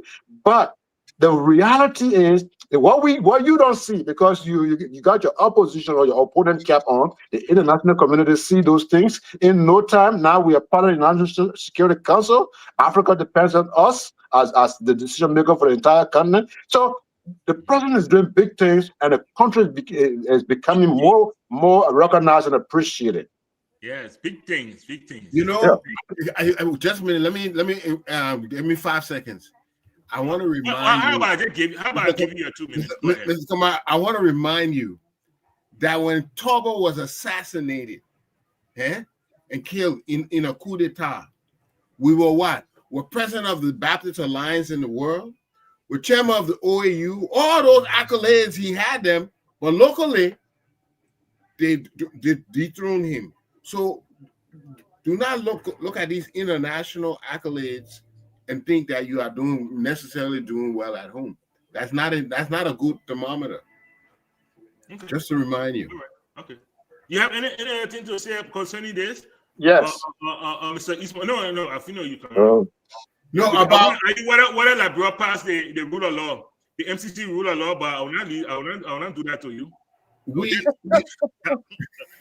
Eastman, please. Yeah. They I mean, you are around when Chancellor expanded our maritime operations, and Liberia became big business in maritime, and headed by Benina Ure. And now we are seeking this coveted seat on the category A council, and it looks very favorable. I don't believe we are the largest anymore, but we are second to the registry. So what do you think? What are the gains of this? What does this bring to us? Okay, it's very good. What Liberia and Panama and countries of that kind are known as, they have what they call flags of convenience. It means we don't hardly charge any money for the people to fly our flag. Before you fly that American flag or that British flag or that French flag, you pay plenty of money every year. But Liberia and Panama, when you pay little or nothing. That is why it's so popular. It's not any extra thing we're doing. We're just being very cheap to ourselves. So by having a seat on this maritime board, I'm not seeing how much influence we'll be able to exert there, other than maybe seek employment for our people. We hope that by being such a large, commercial fleet contributor, we would see more jobs for our people. That is how I wanted us to transition some of this clout we're gleaning to reality in Liberia. But okay, all right. I don't see any other. Let me go to the crew, man. Yeah. The reason why they call your crew, I don't know if you know that the reason why they call your crew, because you guys have been shipfarers. You have been seafarers for much of your history, and for hundreds of years, you guys have worked on ships all across the world. The crews were the most traveled Liberians. They went all over the world. And I'm talking about back in the 1600s, 1700s. They were very, very well seafarers. But we haven't seen that lately. I mean, besides the late crew doing the fishermen, do you think Liberia should take advantage of, like what Mr. Eastman, do you think Liberia should take advantage of this and start to train seafarers one more, and maybe even start to push that? Look, if you're going to fly our flag, you need to employ some of our people on your ships. Mr. Nangme? Yeah. Mr. Padmore, I believe I said this a couple of times. I really believe, yes, the answer to your question is yes. I think as one of the largest shipping registry in the world, Liberia holding one of the largest, if not the largest. We are the largest right now. We passed Panama. Exactly. We have passed Panama. I think we should be able to leverage, this humongous opportunity, and create jobs for our people. Yes, I said it before, and I agree with you. I think we should be able to place some demands on these ships to bring some of our people on board as seafarers, crews, whatever. But I'm not sure to what extent we're benefiting from this. Yeah, the government right now, they're celebrating. I didn't even know that we were not on the International Maritime Organization. I mean, as the largest shipping, You think that would be that's- guaranteed, right? yeah, exactly. You think that would be, guaranteed, and we're celebrating that, And honestly, I didn't even know much about it. Just looking at it, it doesn't really bring much other than just bragging, right? Being able to sit at the table and something that I thought would be automatic for us. And so, I understand during we had time, we also won this seat, Yeah, and we did. yeah, the we people were quick to remind us that they saw something the former commissioner Eugene Namwe posted. Yes. So I don't know if this is really worthy of celebration like everything else. We win a seat on the UN non-voting member seat on the UN Security Council. We declare a holiday. We go paint the buildings at the ministerial complex. We declare a holiday. This kind of minimalist, approach to running a country. I'm just really kind of disappointed. But I'm hoping that somehow, some way, this seat, maybe this government will hopefully utilize this opportunity to bring much benefit to our people. But I think just winning the membership, and just holding on to that for a representative to sit at a table, I don't know if this is really something that we should be so satisfied with. I think we settle for we settle too quickly. I mean, I don't understand the intricacies. I'll be honest with you, of what it means to have to hold the largest shipping registry, but it has to mean something. It brought Charles up much in their revenue. I remember that. Exactly. Thank you. I So remember I'll that. leave it there. Yeah. I'll leave it there. Yeah. At that time, at that time, Liberia wasn't getting revenue from nowhere hardly. Yeah. Besides, the whole government will run. The interim government was run on that maritime money. On that maritime, that's correct. That's correct. If you have nothing, it's a nice sum of money. But when we're talking about building the nation and all of that, that's a whole different thing. Mr. Tao, let me come to you here, Chief. So what we Liberian on the international scene? What do we gain? Because for me, that's my question. We're getting on the different boards, we're getting on the different organizations, we are celebrating. It doesn't prove what is the press arrest? Okay. So let me ask you a question before I go to that. Yeah. We all buy stuff in this country, right? Yeah. Okay. Let's say a house. You want to buy a house, and you show up, and it says sign here. You know that it's always against the buyers. It's the seller that always win, right? Because they wrote everything. You were never involved. You never had an input. You don't have a say. You follow that rule. You pay those interests that have been predetermined based on some arbitrary number. So I'm just giving it to say, because when we keep boasting, this is for the whole Africa. When we keep boasting that we're on this U and this one, that we're on the other one, that we're on the international, you are never present. Why you are just a signatory. And that is the most criminal thing that somebody can do to themselves if they have option. You know what happened to China? China refused to join the United Nations. You know why? Because they say the rules and regulations were never involved. It does not seek our interest. So they refused. China was never part of the UN. It was Kissinger and David D. Rockefeller trying to open the Chase Bank to access the Chinese market. The Rockefeller been one of the owners of the UN is a private entity. The 17 acres that is given in New York, the Rockefellers gave that. The money put up to fund it. And you have to go back and look at how the UN came about. And you will see they're one of the owners. These so-called international institutions are owned, they're private. but they push them through government so that it can appear attractive. But what happened? The Chinese refused. So when they were going to come in for them to set up the businesses, the factories, and the banks, the Chinese, if you remember, they were the only so-called third world country that were on the Security Council. The Chinese said the power is in the Security Council.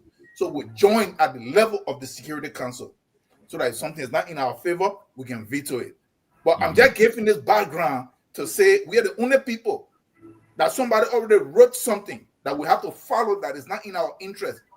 We celebrate for it that you on some non-voting security. You think Liberia is the first African country because Kamara is saying that Liberia now will represent Africa. Liberia cannot even represent itself. You sit there as a ceremonial, so you have no say so. You just wasted time and money and energy and effort. Okay. So that is actually why it is. So it's the same thing with the IMO. And look, you know what? You just mentioned here that Taylor raised the most money from there. Taylor, there was a fight between him and ITC. ITC are being charged of the maritime. Those guys are in Virginia. That is where the headquarters is. They were still in Liberia, almost getting nothing. Their tenure was supposed to expire because I'm coming to something. And then just in that time, the war came, and then Sawyer then came to power. When Sawyer then came to power, it was supposed to expire because they were doing so badly that the Sawyer administration was lobbying. If you heard about Sawyer having some house bought in Virginia, I can defend this. That was the bribe money that he gave Sawyer, that he bought the house, that he bought $200,000 house. Yes. So Sawyer renewed their contract. Taylor came and he forced them and he canceled that. It's not that Taylor himself wanted to do anything useful with the money. He wanted to pocket it and do all kinds of nonsense with it. But that's the stuff. So I'm just saying this to say the whole stuff that we're on this board, that we're on the other one here, it is only the Africans. If none of the international or none of the writings or any of the stuff, it does not serve your interest. So yes, there is nothing wrong with being there, but when you're there, don't celebrate because you're not gaining anything. Really, you're not gaining anything. What is Liberia gaining? I was just checking last year. We ordered a fleet of ship, $14 million. How much is that? It's nothing.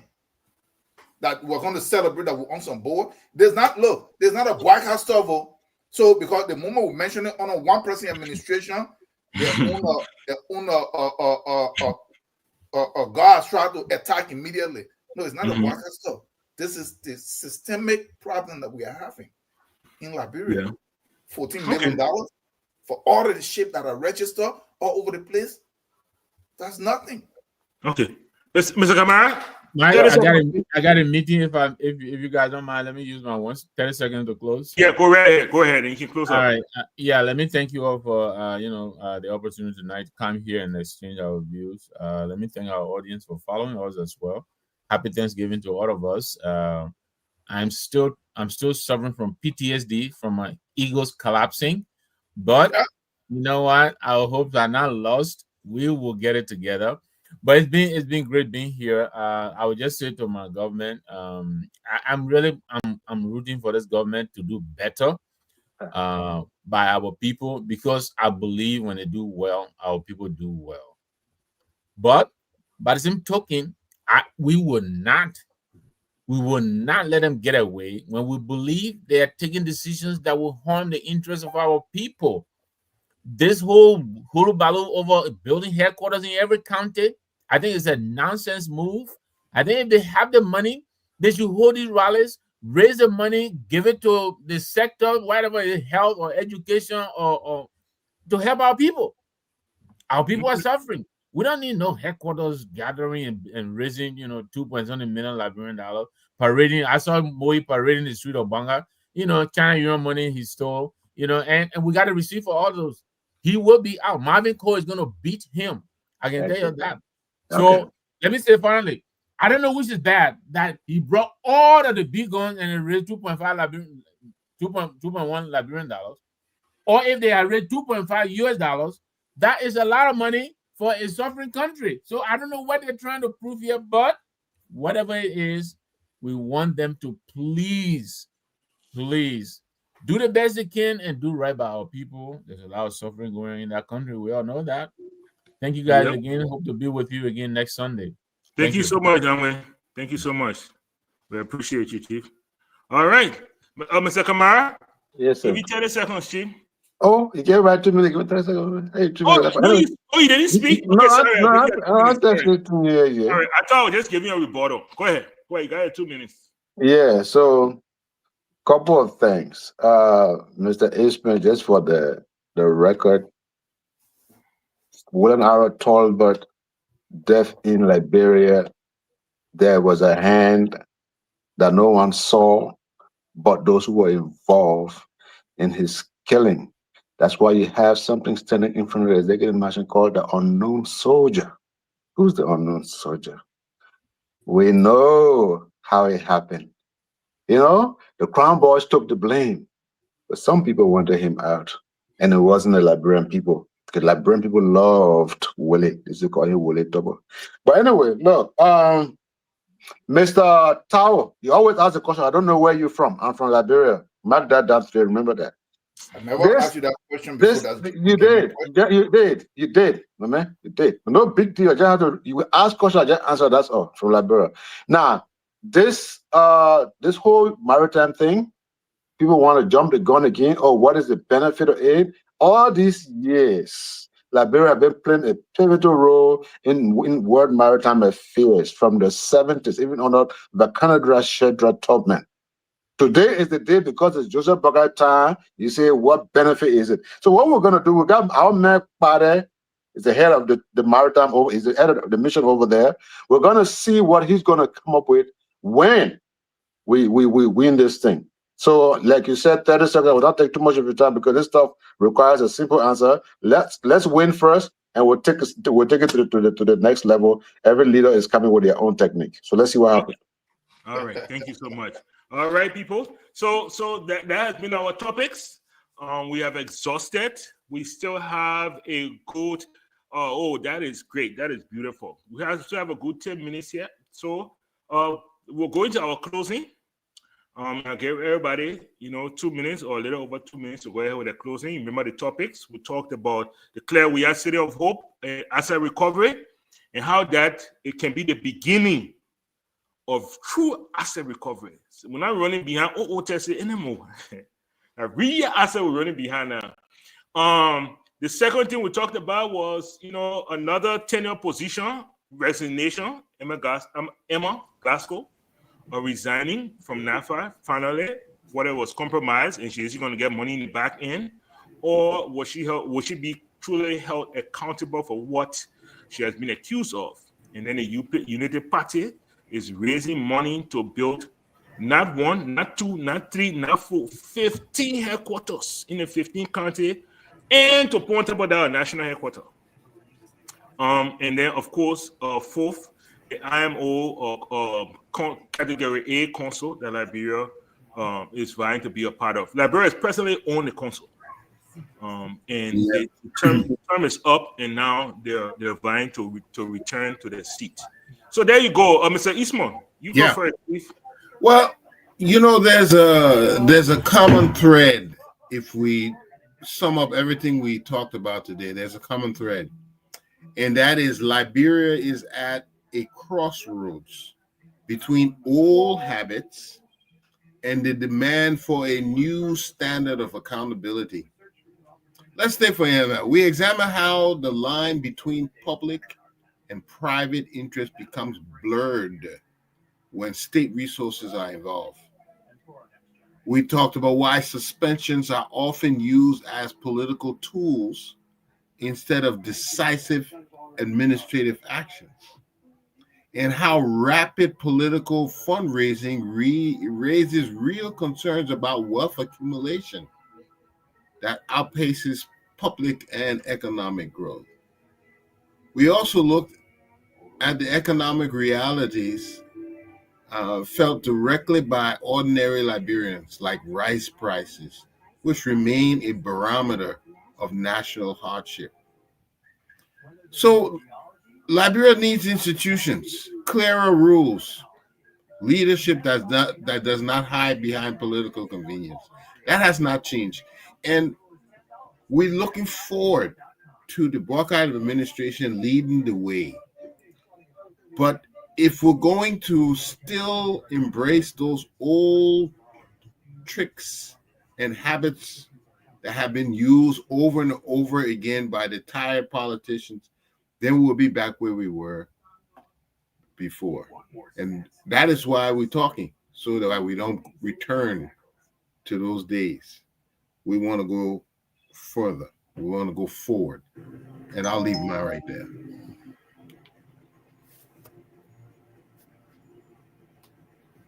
Okay. All right. Sorry, I was muted. All right. Sounds good.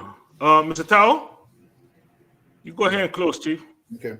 So look at what happened here. For me, it doesn't matter where accountability starts or how it actually starts.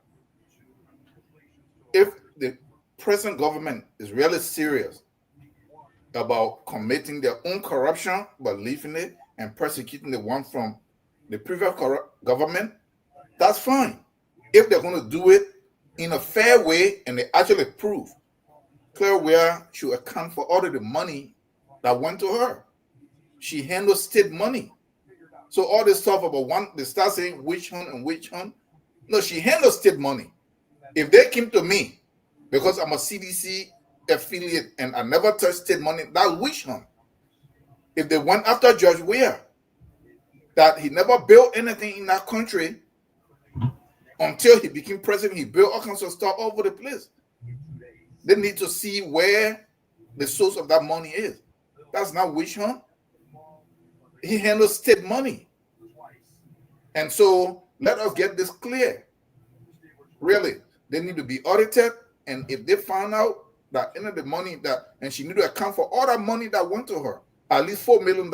And if you want to do a give and take, 4 to 6 million in a country like Liberia that could have actually done a whole lot. And to correct something, you said that she was the only first lady. No, I think we're missing something here. Because my mom and Nancy Doe, they had some close relationship. Under Nancy Doe as a first lady, she came from the Market Women Association, which my mom was, and they built a lot of market houses. And the Doe family did not lay any claim to it. And they're all there. Rallington, Jockington, and all the stuff, and you can see them. And they were for the market women to use. Okay. So if you look, yes. So that the next one is the Unity Party trying to raise money that they could not do. Whether the money, look, it doesn't matter how they put it. Whether the money is raised in a fair way or honest way, the fact that they have access to state coffers now. What is the guy talking about? A memo that somebody's 400 they're in the government. Mm-hmm. When have you ever seen people bring their own money in that way into a political party in Liberia? Let them show. This is supposed to be a public record.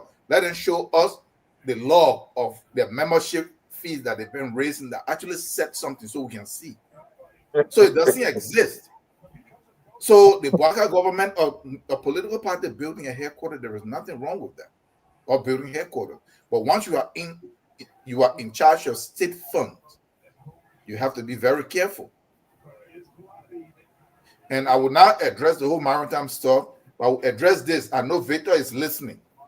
Each time we point out stuff that the political people are doing, he wants to keep telling me, how much money have you invested? How much? You can't ignore that thing there, man. No. I'm gonna go there. Okay. Because he told me John's money. That was 7 minutes. But nobody else fighting you. You're talking. I have invested a lot of my own money in Liberia. Have no interest in trying to go and sit behind some political parties to sneak in to put my hand in the coffers of the Liberian in the Liberian coffers. I do that out of free will. I do that because if I have, it's not because I'm wealthy. I believe that's what I should do. I said it again. It might not seem much, but in the last 7 years, I've invested over $500,000 of my own money. Let me close my mouth. I have all the record. No, don't interrupt me. So for you to be sitting behind a crook like Musa Ability, that then you want to claim when somebody want to mention something, you want to say, how much money have you invested? You number how much money have you actually put in the, let's see your record, and I can bring my own record, my tax record. Thank you very much. I'm not sure. Thank you No, I need to point this out. Okay, Musa Ability who have access to public fund. So a lot of the stuff that he's doing is questionable. This is a guy with very questionable character. That in Liberia, nobody could clip a wing. He brought that to FIFA. They had to clip a wing because he couldn't try that nonsense. And then so to be here, that every small thing that you want to round Musa Ability win. Be very careful before you find yourself in a very bad book with the Liberian people, because the Musa that you're following, when the time comes, you will be very dirty. Those guys don't joke. So know that. All right, thank you so much, Mr. Kamara. Yes, sir. First, let me say bravo to the Unity Party for their fundraising. It was very successful. All kudos and all power to them. They're trying, 20,000 US. They're trying to put their foot in the ground. They're trying to start. They made a mistake before. They had 12 years. They didn't do it. And Joseph Boakai wants to leave a legacy of making the party stronger than Edward B. and Kesseley ever left it. So I say all power to them and congratulations to them. People will talk, but people must talk. Are you going to join the party? We have the LACC, we have the GAC. If there's any public fund, we will be glad to push those agencies to audit the Unity Party administration in those regards. But let me say this in closing. Liberia, better days is here. Better days has come. What we had been yearning for has finally arrived. The leadership that we've been crying for has come in Joseph Yuma Boakai. In less than 2 years, Joseph Yuma Boakai has connected almost all political capitals of Liberia. That is unprecedented. In a matter of 2 years, goods and services are going back and forth now without any hurdles. That's unprecedented. That hasn't happened in a very long time. Even when we had a UN station in Liberia under the Ellen administration, access to roads and capital cities around Liberia was not as easy as it has been during Joseph Boakai's reigning season. Let us give him applause. The people of Grand Juliet County are very grateful. I mean, you heard their senator. The people of Grand Juliet County now, they're telling you that their crops are no longer spoiling. They can actually cultivate their crops, dry or rain, and move it to the marketplaces, and they're making more money than they've ever done in a very long time. They're very grateful to the president. The LEC is expanding in the country as we speak in different forms. They brought variety. That's how they did it for you. Now we got a solar panel system going on all over the country, Lofa County, now we're in Grand Crook County. So what is going on? Light is being spread around the country. The price of goods and services are coming down drastically. The price of the goods and services are being consistent. The availability of goods and services is there. You are not short of anything. All you got to do is to work and earn it. There was no time that the Unity Party told you or JMB told you that he was going to come and just take things and give them to you while you were sitting on checker bowls and on scrabble bowls. The plans are there to improve your lives, but you also have to help yourself. No nation can be developed or built only by the government or the president. All of us must put our hands together. And Tobo used to say this when he spoke his little Pele, we have to all together work. The idea, the dependency syndrome that the opposition are kind of pumping you with, they're misleading you that once somebody wins election, once you elect somebody and they win election, obviously your life will automatically change. That's why you are disappointed. Your expectation was being misplaced. It doesn't work like that even in America. If we don't work here, we don't eat. You understand what I'm saying? You have the soil, your grandfather got land, your grandmother got land, utilize it. Don't let them lie to you. They're trying to use you now for 2029. They will tell you, Joe Boakai this, Joe Boakai that. Don't fall for it. Life is good. You got security, you got peace, strive. You'll make it. The government is working hard to get you there. Thank you very much. The government working or the government not working? Which one is it? You don't make that man. Okay. Anyway, the children are selling between the car there. That got too often until one they were going to stop. I will let them know that the government is working hard for them. Thank you guys so much. Thank you for joining. We appreciate you. We've come to the end of our program. They only left me 45 seconds, so I will not talk plenty. But I think all has been said. Oh, the man gone. Yeah, because after he lied blatantly to the people that are listening, that are going through the difficulty, then he get up. I will end the program with this. Because I only have a few seconds here. I will end the program with this. Yeah? When the suffering of the Liberian people is eased, nobody will have to tell them. When you're suffering in, nobody got to tell you. You yourself wake up and know that you're suffering in. If somebody telling you you're suffering in, you're suffering nothing here. With that, we want to thank everybody for joining us this Sunday. We are here every single Sunday. So, Mr. Gaiman, we want to once more wish you a happy birthday, happy 65th birthday. We hope you enjoy your day. We hope you have many, many more years to come. To our panelists, thank you guys for giving us the 2 hours of your time. We appreciate it.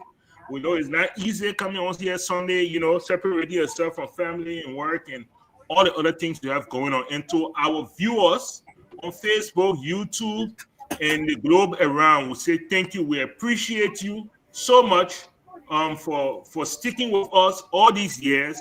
And we promise to continue to try to bring you a good show. With that said, we'll end with this. We are Liberian. Liberia is our home. Liberian people.